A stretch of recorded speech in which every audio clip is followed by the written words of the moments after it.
Y eso es lo que va a generar, el efecto que va a generar en mí es una desconfianza. Entonces, según esa relación, ¿cuál escogieron? ¿Cuál respuesta escogieron? Por aquí nos dicen que la A, la A, la A, la A, la A, la C, la A, la A, la A, la C, la A, la A, la C, la A, la A, la A, la A, la C, la A, la A, la A, la A, la C, la A, la A, la A, la C. Vamos a revisar un poquito. Entonces, la C, una persona descortés no necesariamente genera rencor. ¿Listo? Una persona descortés, tú puedes encontrarte con alguien descortés y sencillamente te puedes apartar, te puedes ignorarla. No necesariamente tiene que, porque recuerden que el rencor es ya como tenerle rabia a esa persona. Ese decirlo. Mientras que una persona despiadada, mire la palabra despiadada, sí genera temor. ¿Listo? Y ese es un efecto inmediato y no en algunos, sino en todos. Entonces la respuesta a la 21 es la A. Muy bien. Vámonos entonces con la pregunta número 22. David, por favor, ¿me colaboras? Acierto es a desatino como A, opinión a abstención, perfidia a deslealtad, afirmación a negación o sentencia a acusación. Bueno, entonces lo primero que tenemos que ver es qué tipo de relación se genera en esta analogía. Alguien que nos escribe acá por el chat, qué tipo de relación encuentran. Listo, a ver. Antónimos, nos dicen por ahí. Exactamente, es un antónimo, Antónimo. es un acierto, desatino. Entonces, en esa relación, ¿cuál es la que más me aplicaría a mí en antónimo? ¿Cuál marcaron? Por aquí nos dicen la C, la C, la C, la C, la C, la C, la C, la C, la C, la D, la C, la C, la C, la C, la C, la C, la C, La la C, profes. Sentencia, acusación no es una relación de antonimia, mientras que la C sí es una relación de antonimia. Afirmación, yo afirmo, o sea, digo sí, y la negación diría no. Ahí está claro, ¿listo? La sentencia, fíjense para de pronto los que marcaron esta, la de la sentencia es el resultado de una acusación. Recuerda que la sentencia puede ser a favor o en contra. A ti te pueden sentenciar por el delito o decirte el fallo de decir si fue culpable o no fue culpable, ¿sí? Dependiendo de la acusación que se haga. Entonces no es una relación de antonimia. Pregunta 23, David. La 23. Grabar es exonerar como manipular, facultar, transgredir, acatar, encadenar, desarcir o arrojar, manumitir. Bueno, ¿qué relación encontraron ahí?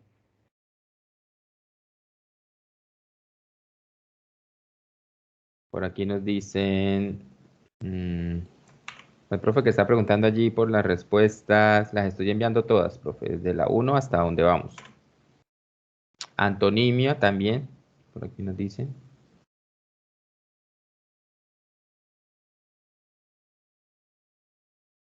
Bueno, entonces revisemos un poquito y acá vamos a revisar.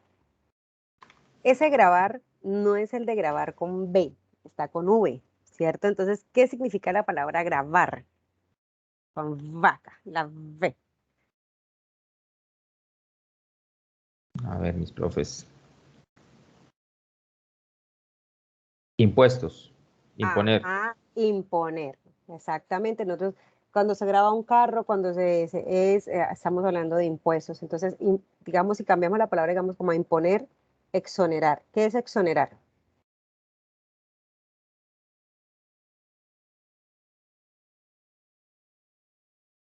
Eximir, librar, Ajá, quitar. exactamente. Entonces, en esa relación que encontramos, ¿cuál escogieron ustedes? ¿Impongo o libero? Más o menos ese sería como, en otras palabras, para poder entender. Bueno, por aquí nos dicen la C, la D, la B, la C. La C, la C, la D, la C, la C, la C, la C, la C, la C. La B, la D, la Bueno, C, la D. Aquí es por el término y de pronto vamos a tener que aprender nuevo vocabulario, ¿listo? Pero la respuesta viene siendo la D, aerojar, y va con manumitir.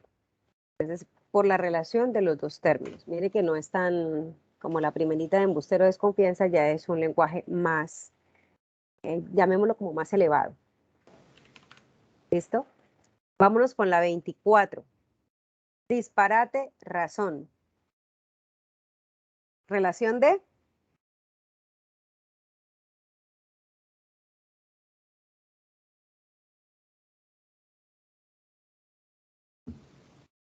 Antonimia.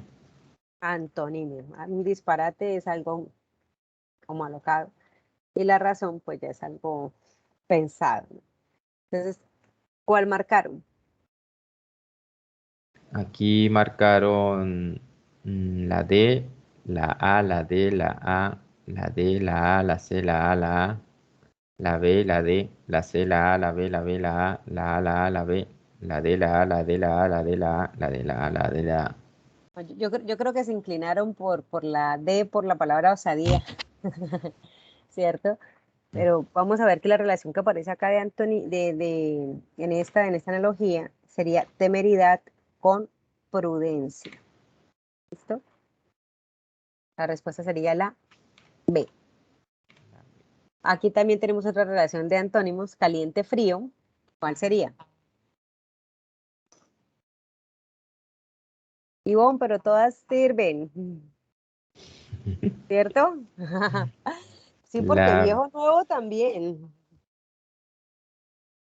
la B, la B, la B, la A, la B, la B, la D, la C, la B, la B, la B, la B, la B, la A, la D. Pregunto, ¿por qué si todos son antónimos, por qué escogieron la B?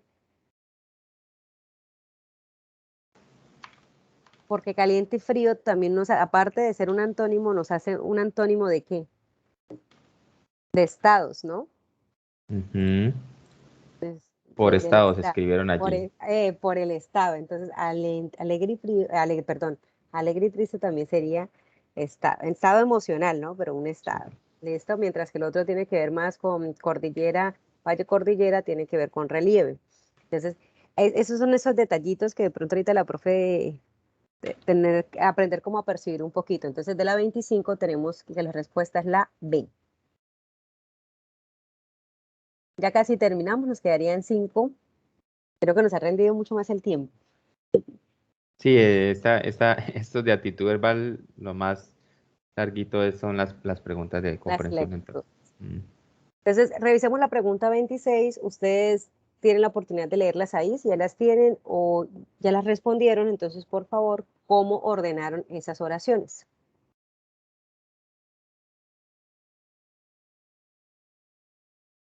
Tienen que tener cuidado con la expresión con la que empiezan la pregunta. El carácter lineal. Es decir, en cierta forma nos van a preguntar línea de tiempo o línea de sucesos dentro del texto. ¿Cómo lo ordenarían? Y lo otro es que veníamos acostumbrados, bueno, yo estas preguntas se las colocaba en números romanos, pero me di cuenta que el concurso docente lo hacen es con números naturales. Entonces por Ujú. eso le cambié el número, el tipo de número. Bueno, por acá nos dicen los profes que la B, la D, la A, la C, la C, la C, la B, la D, la A, la A, la A, la C, la C, la B, la A, la D, la D, la A, la B, la C, la D, la Bueno, acá B. tenemos, estamos bastante repartidos. Entonces vamos a mirar en esa línea cómo nos quedaría ordenadas las oraciones. Dice la primera, en la escritura la sucesión temporal es sustituida por una secuencia espacial de los signos gráficos. A diferencia de los significantes visuales, los significantes acústicos no disponen más que la línea del tiempo. El carácter lineal excluye entonces la posibilidad de expresar dos o más elementos a la vez, ya que se alinean unos tras otros. Por ser de naturaleza auditiva y desenvolverse en el tiempo, el significante se presenta una extensión mesurable en una sola dimensión, en una línea. Bueno, acá les están preguntando, profes, algo netamente del lenguaje.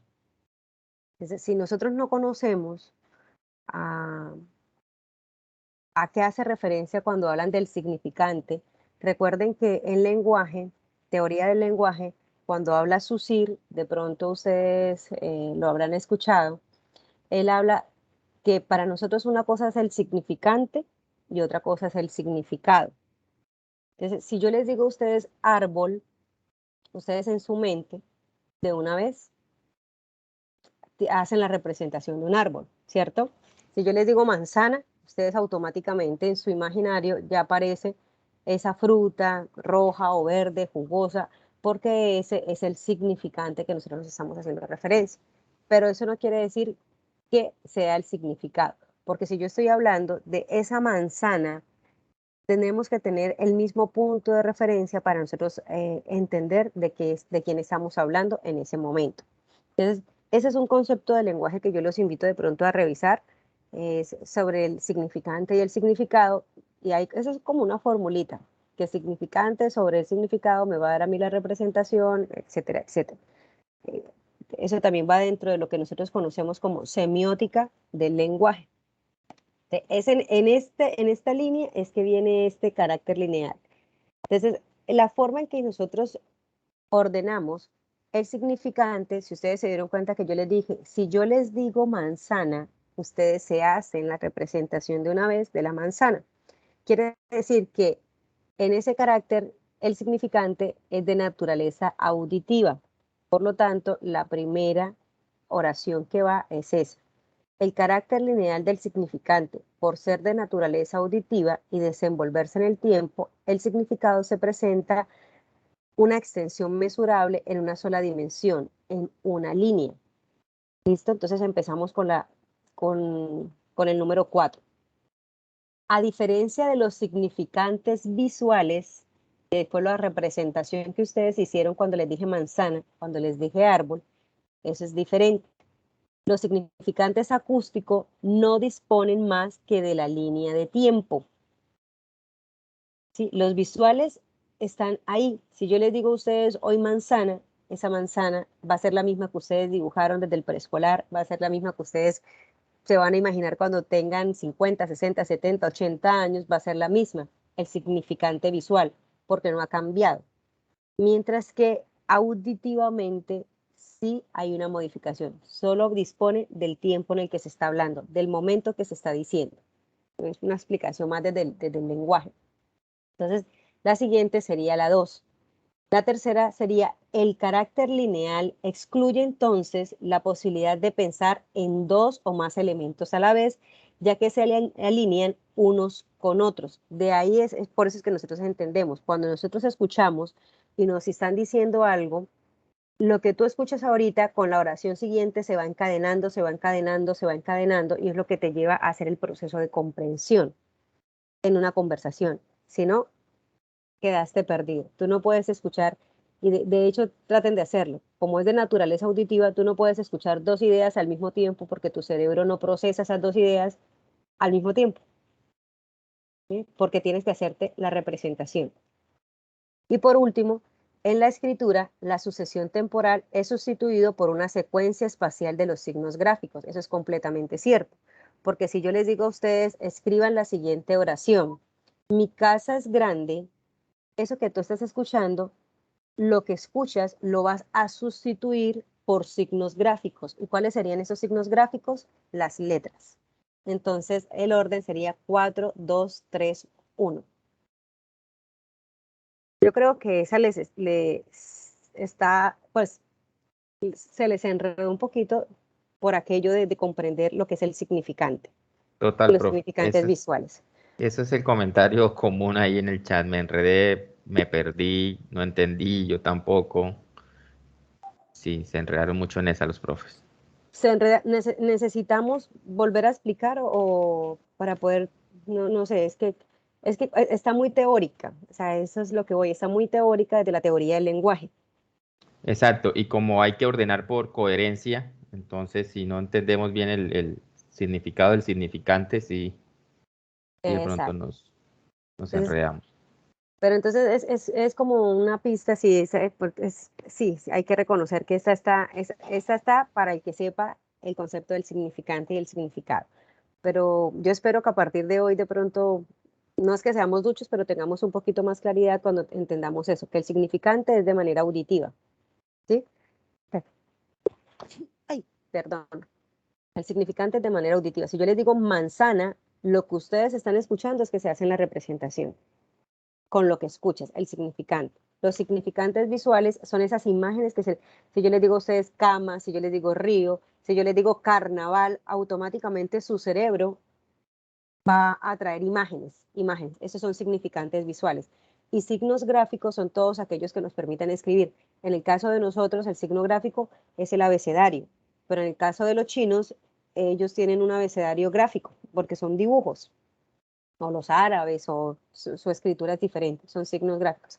Pero de pronto no para tratar de enredarnos, sino para comprender un poquito si les llega a salir algún tipo de esta pregunta. El La, res- significante auditivo, la respuesta es la, profe, la la A. 26. Eh, puede ser también, no sé, profe, un tip para resolver este tipo de preguntas donde no tenemos ni idea, buscarle como esa que puede ser la de inicio o esa que puede ser la de cierre de las oraciones y tratar de ir descartando, ¿no, profe? Sí, claro. Miren que acá de pronto puede haber una distracción y es que todas las opciones empiezan por mayúscula, ¿sí? Ujú. Todas las en, a, el, por. Sin embargo, hay una primera oración. Dice, el carácter lineal del significante. Entonces, aquí en esta primera oración yo debo tratar de buscarle, no sé, no sé a qué hacer referencia. Yo sé que no puede ser con el carácter lineal excluye, eso automáticamente lo quito. A diferencia de los significantes visuales, también lo excluyo. Entonces me quedaría en la escritura y por ser de naturaleza auditiva. Entonces empiezo como a descartar ciertas respuestas que podrían estar para poderme quedar con una. El carácter lineal del significante, acá me dan la explicación. Por ser de naturaleza auditiva, escojo esa respuesta. Ujú. Y ya habíamos Por- hablado de eso, creo que el año pasado en un simulacro de actitud verbal de que no nos la van a poner en minúscula y la que va a no, empezar pues en mayúscula, no, nada de eso. exactamente. Recuerden, profes, que esto es una prueba de ingreso, entonces tampoco va a ser así como, ay, mira, aquí están las respuestas, ¿listo? Y que de cierta manera, bueno, aquí porque están hablando de la teoría del lenguaje, pero nos puede salir cualquier tipo de texto. En este caso fue teoría del lenguaje, nos puede salir un texto de sociales, un texto científico, un texto filosófico, un texto cotidiano, o sea, de los que se hacen en secuencias temporales y nosotros debemos seleccionar. De la pregunta número 27 dice, congestionamiento vehicular. Ubiquémonos en el título, congestionamiento vehicular. Imagínense allá, un trancón, tipo Bogotá, Ujú. de los que presentan por la televisión. ¿Cómo ordenaron el texto? ¿Cuáles opciones? Y esta no tiene cuatro, tiene cinco. Cinco sucesos uno tras otro. Entonces, ¿cómo lo ordenamos? Bueno, por aquí nos dicen la A, la B, la D, la A, la A, la A, la D, la A, la A, la D, la A, la D, la D, la A, la D, la D, la A, la A, la A, la C. Bueno, entonces revisemos un poquito. Están hablando de una situación, el congestionamiento es vehicular. ¿Cómo se origina? Entonces, acá nos dan una respuesta. Y la otra respuesta la tenemos en la A, ¿cierto? Al fin se encendió la señal verde y dos coches arrancaron bruscamente, por eso se advirtió, bueno, que no todos habían arrancado. Luego me dice, el primero de la fila del medio está detenido, tendrá un problema mecánico, se le habrá soltado el cable del acelerador. Una posible causa del por qué se detuvo, no avanzó. Luego me dice, el grupo de peatones que se está formando en las aceras ve al conductor inmovilizado, braceado tras el parabrisas. La tercera dice, los de los coches de atrás tocan frenéticos la bocina. Y la última dice, algunos conductores han saltado ya a la calzada dispuestos a empujar el automóvil averiado hacia donde no moleste. Entonces mire que acá es como imaginarnos un poquito ese suceso, ese hecho de que hubo ¿Por qué se originó? El semáforo cambió, algunos coches arrancaron, otro se quedó, estaba en la mitad y entonces nos va dando como la línea de qué fue lo que pasó. Por lo tanto, la respuesta de la 27 es la D. ¿Listo?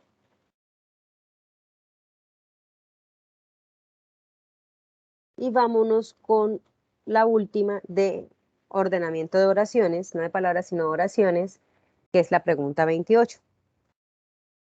El refugio temporal de los ciegos. Y vuelve y nos dan una primera oración para nosotros ubicarnos.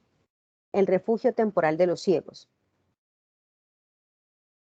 ¿Cómo lo ordenamos? Acá tenemos cuatro ideas para poder ordenar. A ver, por acá nos dicen los profes que la D, la C, La D y la la... C tienen algo muy común y es que ambas empiezan con 2 y 4. Ujú. Eso quiere Dice decir, la D. Sí, profe. sí, sí, David, ¿Eso quiere decir que qué? que muy posiblemente la respuesta esté entre esas dos. Ok. La D, la C, la A, la D, la C, la C, la D, la C, la D, la C, la D, la C, la D, la D, la C, la C, la C, la D, la C, la D, la C, la D, la C. ¿Sí? Ahí Efectivamente. está entre algunas dos. Entonces miremos cuál sería la respuesta. Ya sabemos que empieza con la 2 y la 4. En el refugio temporal de los ciegos, apostados en el edificio que arde de un extremo al otro, los ciegos sienten en la cara las olas vivas del calor del incendio. Las reciben como algo que en cierto modo los resguarda, como antes habían sido paredes, prisiones o seguridad al mismo tiempo. Luego dice, vamos a mirar la 1 y la 3. El fuego va creciendo lentamente, la luna ilumina otra vez a los ciegos, comienzan a inquietarse, no pueden continuar allí. Y la 3 dice, se mantienen juntos, apretados como un rebaño. Ninguno quiere ser la oveja perdida porque de antemano saben que no habrá pastor para buscarlos. Así como lo leyó, profe, sonó el orden adecuado, como que esa tres Como que la 3 va de último, pareciera, ¿no? pareciera, pero no.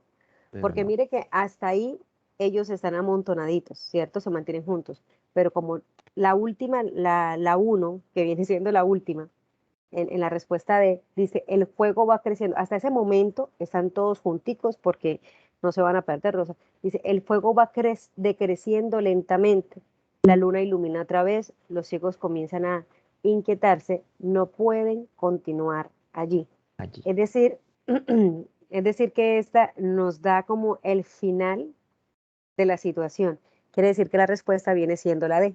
Ya si buscamos el texto, sabremos qué pasará después con los ciegos. Ujú. Pero la respuesta viene siendo la 2, la 4, la 3 y la 1. Respuesta D.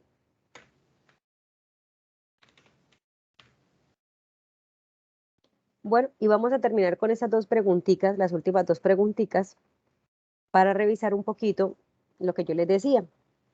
Recuerdan que en el de comprensión de lectura, donde teníamos que revisar y nos preguntaban cuál no corresponde, cuál sobraría, aquí también nos va a pasar en este tipo de preguntas. Ya no es completar oraciones, sino eliminar oraciones. Y para nosotros poder eliminar una oración, lo que tenemos que tener claro es que si yo la quito del texto, no me va a cambiar el significado, ni me va a modificar la coherencia, ni se me va a perder ninguna información. ¿Eso qué quiere decir? Que es una información extra que no influye directamente en la comprensión del texto. ¿Listo? Una información irrelevante, podríamos decirlo. Entonces, ¿cuál de estas, en la pregunta 29, dice, Molière innovaba el género teatral, crea una comedia que es al mismo tiempo un estudio de caracteres y un espejo de costumbres? El teatro es expresión de actitudes por naturaleza. También Molière le da la categoría moral a la tragedia y todo este aporte se sintetiza en una enorme galería de personajes que creó. ¿Cuál ustedes pueden quitar sin que les cambie, sin que les haga falta, sin que les modifique El sentido. el sentido de ese texto? Por aquí nos dicen la B, la B, la A, la B, la B, la B, la B, la B, la B, la 3 la B, la C, la B, la B, la B, la B, la B, la C, la C, la C, la C, la D, la B, la B, la B, la B, la C. Bueno, vamos a mirar una cosa que Molière, para los que marcaron la C, si yo quito que él le da la categoría moral a la tragedia, yo sí le estoy quitando información importante al texto. Porque fíjense que acá estoy hablando de una, no es género, como de una de las clasificaciones del género teatral, que es la tragedia, y él es el que le está dando esa categoría, o sea que sí le estoy quitando información importante a este corto texto. Entonces la C no puede ser, porque le quito una de las ramas importantes que habla del género teatral, y es la tragedia. Entonces, la C debe permanecer, la 4 debe permanecer. ¿Cuál yo puedo quitar? La 3, porque el teatro es expresión de actitudes por naturaleza. Si tú lo excluyes de esta información, no te va a hacer falta. O sea, está ahí de extra, está ahí como rellenando información, más no porque sea vital para ese texto. No puedo quitar la primera, porque me están hablando de Molière, que es el que innova. No puedo quitar la segunda, porque me están diciendo que él creó una comedia. Me están diciendo lo que él hizo. No puedo quitar la 4 porque me está diciendo que él fue el que le dio esa categoría. Y no puedo quitar la 5 porque me están dando ejemplos de como de la galería de personajes que él creó dentro de este género de la tragedia en el género teatral. Pero yo sí puedo quitar que el teatro es una expresión de actitudes por naturaleza. No me va a quitar, no me va a hacer falta para la comprensión del texto. Entonces, la respuesta de la 29 es la 4. ¿Listo? Vámonos con la última pregunta, que es la 30. El sistema colonial mantuvo un régimen de abuso que provocó grandes levantamientos. La mujer peruana, especialmente la andina, está en todas las etapas de la sublevación. Lucharon a veces con jefes militares, también en actividades administrativas. Muchas alcanzaron jerarquía de heroínas y mártires. Micaela Bastidas, por ejemplo, dirigió tropas alentando la guerra a muerte contra la colonia. ¿Cuál quitarían ustedes que no les haga falta? Nos dicen por acá que la D, la D, la D, la D, la D, la D, la C, la C, la C, la D, la D, la D, la D, la C. Ahí hay como un error, dije hoy por ahí una profe. La C, la A, la B, la D, la D, la C, la D, la C, la C, la D, la C, la C, la D, la D, la D, la C, la C, la D. Bueno, hay un error en la última, en la 5, que está repetido dos. Dirigió tropas, pero bueno. ¿Qué información podemos quitar? La 1. El sistema colonial mantuvo un régimen de abuso que provocó grandes levantamientos. O sea, sí, sí, ojo con esto, sí tiene que ver, pero si yo lo quito, lo elimino, yo puedo seguir hablando de la mujer peruana. ¿Sí? Estoy hablando, porque ese texto está dirigido a aquellas heroínas y mártires peruanas, y me están dando un ejemplo de ella, de Micaela Bastidas. Entonces, que esas mujeres lucharon con jefes, eh, que se presentan en todas las historias de la sublevación de Perú, que hay algunas que se las declararon heroínas y mártires, perdón. Entonces, esas informaciones van hiladas todas con relación a la mujer peruana en la lucha. Pero esta información del sistema colonial no me es importante en este momento. Entonces, yo puedo eliminar esa oración dentro de este texto y no me cambia el sentido ni me cambia el significado. Por lo tanto, la respuesta es la D, la 1. Ya iba a decir la 1. ¿Listo? La D. Y con esta damos por terminado entonces el simulacro de actitud verbal. Yo sé que quedaron un poco como pensativos con la pregunta del significante y el significado, ¿cierto? Que esta es la que como la más complejita en este simulacro. Ok, profe, muchas gracias. Voy a contestar una preguntita que hizo ahí el profe Carlos. Pueden ser 5 enunciados, pero las opciones de respuesta siempre van a ser 4, ¿sí? Entonces no tiene nada que ver de que si hay 5 enunciados, van a haber 5 opciones de respuesta. Siempre van a haber 4 y ahí en esas 4 van a incluir la que es correcta. Para que David, tengamos. no solamente 5, pueden ser 6, pueden ser 7, pueden ser 3, o sea, pero las opciones que, perdón, 4 o 5, pero las opciones que te van a dar de respuesta siempre van a ser A, B, C o D. Y recuerden que esa selección múltiple con única respuesta. Ya el de múltiple respuesta no lo manejamos, única respuesta. Pero pueden ser más opciones, profe, se pueden poner 7 para ordenar.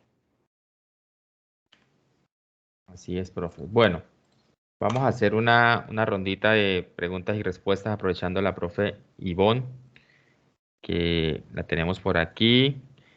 Y recordemos, mis profes, que en 8 días estaremos en el simulacro de aptitud numérica con el mismo enlace y a la misma hora, 8 de la mañana. Nos van a quedar 2 simulacros más, que muchos ya pues no alcanzaron a este, no ustedes, sino otros que se inscribieron el día de hoy o ayer. Ya ellos están inscritos para los próximos 2. Los próximos 2 vienen de aptitud verbal y componente pedagógico. Van a ser como los últimos que vienen de manera individual, como lo hemos venido haciendo durante estos días, que son simulacros de manera individual. Entonces, los próximos van a ser aptitud verbal y componente pedagógico, y vamos a cerrar con 2 de aptitud numérica. El de aptitud verbal y componente pedagógico vienen antes de Semana Santa, para que ustedes en Semana Santa vayan, descansen, no piensen más en simulacros, y ya después de Semana Santa retomamos con 2 de aptitud numérica. Y vamos a cerrar con un gran simulacro. Aquí sí les voy a pedir a cada uno de ustedes que hagan ese esfuerzo, porque lo vamos a hacer con las 90 preguntas. Con las 90 preguntas, yo les voy a hacer el mismo proceso, se los voy a enviar y usted va a ser juicioso, pues para los que se inscriban, de cronometrar su tiempo. Si lo va a hacer de manera impresa, cronometrar su tiempo. Recordemos que tenemos 3 horas para resolver esas 90 preguntas con los componentes que nos van a evaluar. Entonces, y las retroalimentaciones, las 3 van a ser en un mismo día. En un mismo día. Entonces, también, no sé, me va a tocar cuadrar el tiempo con la profe Ivonne, porque ella va a estar encargada del de aptitud verbal y componente pedagógico. Entonces, que se pueda acomodar en un mismo día esas 2 retroalimentaciones con la de actitud numérica. Y ahí podríamos, no sé si de pronto podríamos hacerlo, dejarla descansar a la profe Ivonne en una retroalimentación para meterla en el intermedio de la actitud numérica. Bueno, eso lo estaremos hablando con la profe Ivonne más adelante. Entonces, mis profes, vamos a empezar entonces aquí con la profe Caterine Rodríguez. Recuerden que los que deseen hacer sus preguntitas, levantan la manito para hacerlo por orden. Este de analogías estuvo, me parece que fácil. Este de analogías, porque todas se fueron de antonimia. Buenos días, ¿sí me Buenos escucha? días, profe. Sí, señora. Me dijiste Caterine, soy Caterine, porfa. Perdón, profe Caterine, es que como no alcanza a ver todo el nombre completo. Sí, es que yo no, Cate. Caterine, como siempre me has dicho, Caterine. Sí, profe. Bueno, entonces, buenos días. Pues primero que todo, dar las gracias por los tiempos de ustedes. De verdad, pues es un sacrificio hacer clase un sábado, pero pues por el bien de nosotros, de verdad, muchísimas gracias. Y pues puedo decir que no me ha ido mal, pero me cuesta trabajo esta componente. Matemáticas sí se me facilita un poquito más. Entonces mi pregunta es para la profesora Ivonne, que por lo menos en mi caso mi fuerte es matemáticas, puesto que yo soy docente de química y soy ingeniera de profesión. Entonces, ¿tú qué recomiendas de pronto para mejorar la comprensión de lectora, como en el texto ese tan feo que colocaste al comienzo, el de los reyes, de pronto para los que tenemos más capacidades en la parte matemática y se nos dificulta un poquito la lectura en los textos históricos y de carácter como artístico, bueno, todo ese género como para mejorar esa parte? Hola, Caterine. Caterine, ¿cierto? Caterine. Ah, Caterine. Caterine. No, mi hermana se llama Caterine, ella sí es con él al final. Bueno, siempre les he dicho que para el ejercicio de comprensión de lectura nos toca leer. O sea, eso no es, y leer todo tipo de texto, porque nosotros, tú acabas de decir algo, yo se me facilita matemáticas, como siempre comprendes el ejercicio desde la matemática, desde ese pensamiento científico, desde la química, eso, te inclinas mucho por esos tipos de texto. Pero resulta que en las pruebas, cuando tú las presentas, nos preguntan por cualquier tipo de texto. O sea, cuando yo digo cualquiera, puede ser una noticia. En este caso, sí, la aptitud verbal obviamente van a preguntarte mucho sobre textos literarios. Cuando estamos hablando de textos literarios, pues no nos van a preguntar novela, no nos van a preguntar cuentos, digamos, clásicos infantiles, sino que nos van a preguntar ya para nosotros. ¿Qué te recomiendo? Que en cualquier ejercicio de comprensión de lectura, y no solamente para el lenguaje, porque matemáticas también trabaja, una de las competencias en matemáticas es la comunicación, ¿cierto? Razonamiento, comunicación, es que hagas el ejercicio de las preguntas básicas. ¿Qué? ¿Quién? ¿Cuándo? ¿Cómo? ¿Dónde? ¿Por qué? ¿Qué? Esas preguntas te van a llevar siempre a la comprensión, porque el qué me va a dar los hechos, qué fue lo que pasó, quiénes, personajes, quién dijo, quién hizo, qué hace, de como de los ejercicios más fáciles hasta ya las lecturas más complejas como las novelas o los textos filosóficos. ¿Cuándo me va a dar el tiempo? ¿Por qué? Pues la justificación, a qué se debe, las causas, etcétera, etcétera, como ejercicio. Y tratar de leer, porque de leer cualquier tipo de texto. O sea, no te puedo decir que te cases únicamente con uno, porque específicamente la aptitud verbal te van a salir textos de carácter filosófico, textos de carácter netamente literarios. En este caso, el primero que leímos es literario, era un cuento del género narrativo, pero un cuento literario, y también te van a salir textos argumentativos.